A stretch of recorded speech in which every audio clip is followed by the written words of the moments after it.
Hi welcome to our channel. మన channel అయితే తప్పకుండా సబ్స్క్రైబ్ చేసుకోగలరు, లైక్ అండ్ షేర్ చేయగలరు. ఈరోజు బ్లాగ్ వచ్చేసి మా ఇంటి పక్కన పసుపు కొడుతున్నారండి. వాళ్ళు మా రిలేటివ్సేను, దగ్గర చుట్టాలే. ఆ పాప నాకు కూతురు అవుతుందనమాట. ఆ పాప పాపకి కళ్యాణం కుదిరి ఎంగేజ్మెంట్ అయింది మొన్న సండే రోజు. సో, ఈరోజు వాళ్ళ ఇల్లు అయితే వేరే చోట. ఇక్కడ పసుపు ఇది కూడా వాళ్ళ సొంత ఇల్లే. పెళ్లి ఇక్కడ చేద్దామనుకుంటున్నారు కాబట్టి పసుపు ఇక్కడ కొడదామనుకున్నారు.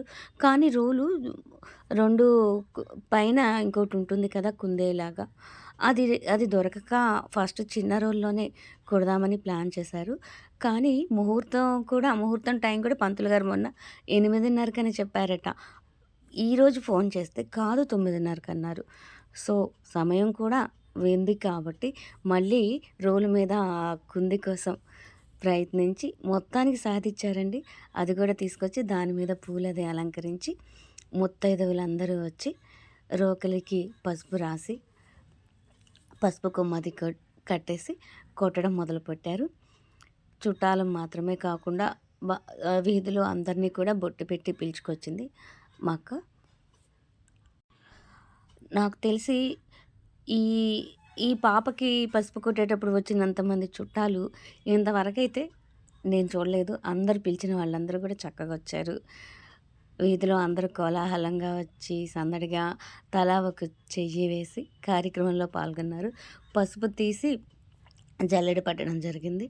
ఈ జల్లెడ పట్టిన పసుపుని మంచి పాత్రలోకి తీసి పెట్టుకొని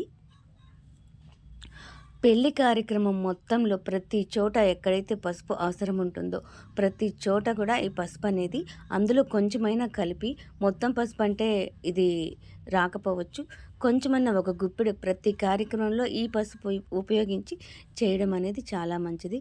పెళ్లి కూతురుని చేసేటప్పుడు కూడా అమ్మాయికి ఉపయోగిస్తారు. ఈ పసుపు అయితే పాదాలకి మామూలు పసుపే రాశారండి. వచ్చిన ముత్తైదువులకి పాదాలకి పసుపు రాసి కుంకుమ బొట్టు పెట్టి పండు తాంబూలం అందించడం జరిగింది. ఇదండి పసుపు కొట్టే కార్యక్రమం.